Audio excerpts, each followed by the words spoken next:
মহার্ঘ ভাতা ও নবম পে স্কেল প্রস্তাবনা পাস।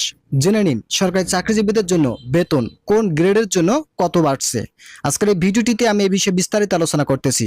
ভিডিওটি শুরু করার পূর্বে এখনো যারা আমাদের এই পরিবারের নতুন সদস্য আছেন তারা সাবস্ক্রাইব করে বেল আইকনটি অল করে দিন। সরকারি চাকরিজীবীদের বহু প্রতীক্ষিত সুখবর অবশেষে এসে গেছে। নবম জাতীয় বেতন স্কেল বাস্তবায়নের প্রস্তাবনা এবং মহার্ঘ ভাতার বৃদ্ধির সিদ্ধান্ত সরকারি মহলে চূড়ান্ত অনুমোদন পেয়েছে। দীর্ঘদিন ধরে পে স্কেল হালনাগাদ না হওয়া এবং চলমান মূল্যস্ফীতির কারণে যে চাপ তৈরি হয়েছিল তারই প্রেক্ষিতে এই যুগান্তকারী পদক্ষেপ গ্রহণ করেছে সরকার। অর্থ মন্ত্রণালয়ের অর্থ বিভাগের পক্ষ থেকে ইতিমধ্যে একটি খসড়া চূড়ান্ত করে সংশ্লিষ্ট দপ্তরে প্রেরণ করা হয়েছে। নতুন প্রস্তাবিত নবম পে স্কেল অনুযায়ী 2015 সালে অষ্টম জাতীয় বেতন স্কেলে প্রথম গ্রেডে সর্বোচ্চ বেতন 78,000 টাকা এবং নবম গ্রেডে সেটাকে 1 লক্ষ টাকা নির্ধারণ করা হয়েছে।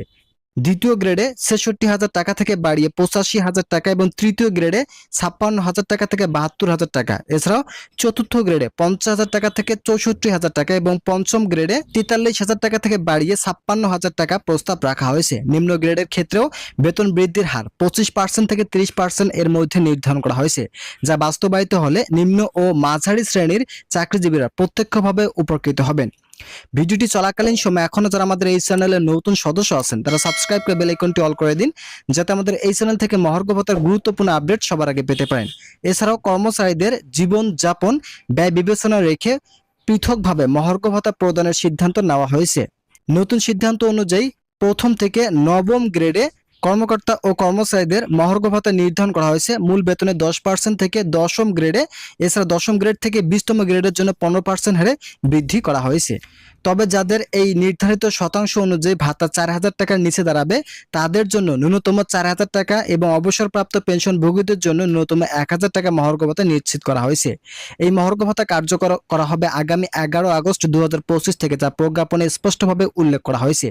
এই প্রজ্ঞাপনে জানানো হয়েছে বিশেষ প্রণোদনা নামে একটি মহার্ঘ ভাতা প্রদান করা হলেও বাস্তবে এটি পূর্ণাঙ্গ মহার্ঘ ভাতার বিকল্প হিসেবে কাজ করবে।